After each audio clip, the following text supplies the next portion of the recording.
코로나 시기에 사실 많은 분들이 이런 말씀 하셨거든요. 중국이 이제 코로나 때문에 봉쇄 정책을 네네. 실시를 하고 네네. 공장 가동을 일시 네. 중단을 하니까 편서풍에 의해서 중국 쪽에서 우리나라 쪽으로 오는 그런 대기의 질이 상당히 좋아졌다. 네. 근데 다시 리오프닝, 중국이 이제 봉쇄를 풀고 공장을 다시 가동하기 네. 시작한 상황에서 네.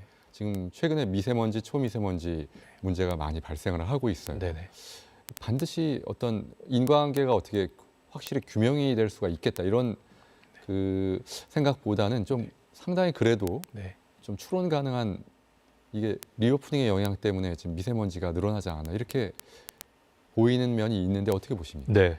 이 질문은 사실 굉장히 오래전부터 많은 분들이 질문을 했었고 저희 연구자들이 많이 노력을 했었고요. 이제 사실 쉽지는 않습니다. 왜냐하면 중국에서 배출한 어떤 미세먼지가 직접 우리나라에 올 수도 있고요. 아니면 뭐 기류나 바람에 따라서 다른 곳으로 흘러갈 수도 있는데요. 이제 저희가 지금 연구한 결과에 따르면 미세먼지 종류가 사실 이게 좀 다른 어려운 문제인 것은 예를 들면 동물원에 갔을 때 코끼리랑 하마는 같은 동물이지만 사실 다른 동물이거든요. 근데 우리가 미세먼지나 초미세먼지를 이야기할 때 크기만 가지고 얘기를 하기 때문에 그것이 어떤 종류의 미세먼지인가, 초미세먼지인가, 어떻게 만들어진 것인가에 대해서 좀 깊게 살펴볼 필요가 있고요. 기본적으로는 우리가 지금 현재 생각하기로는 미세먼지가 직접 중국에서 넘어오는 사례가 있고요. 그 다음에 미세먼지가 아닌데 저희가 이제 전구 물질이라고 부릅니다. 전구 물질이라고 하는 거는 미세먼지가 되기 직전의 상태의 물질인데요. 그 전구 물질이 우리나라로 넘어와서 우리나라에 있는 어떤 전구 물질과 만나서 미세먼지가 되는 사례도 있습니다. 이게 기본적으로 야구공을 던지면 투수가 야구공을 포수한테 던지면 사실 투수가 던진 걸 금방 아는데 이 경우는 사실은 투수가 눈에 보이지 않는 걸 던졌는데 포수가 받는 순간 포수와 어떤 일이 일어나서 사실은 공이 생기는 상황이랑 비슷한 상황이거든요. 그래서 우리가 아주 쉽게 이게 국내가 얼마고 국외가 얼마다 이렇게 얘기하기가 쉽지는 않습니다.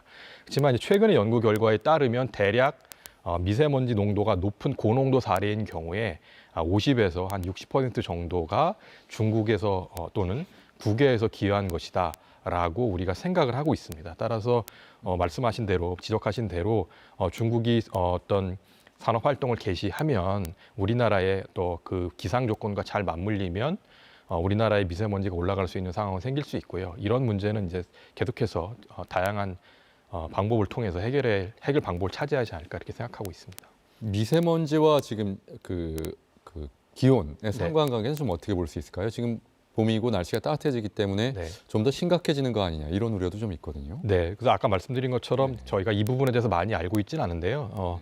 예를 들면은 저희가 많이 알고 있는 나무에서 배출되는 휘발성 유기탄소라는 물질이 있는데요.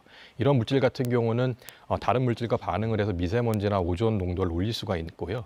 그런데 기온이 올라가면 나무에서 이런 휘발성 유기탄소 배출량이 많아집니다.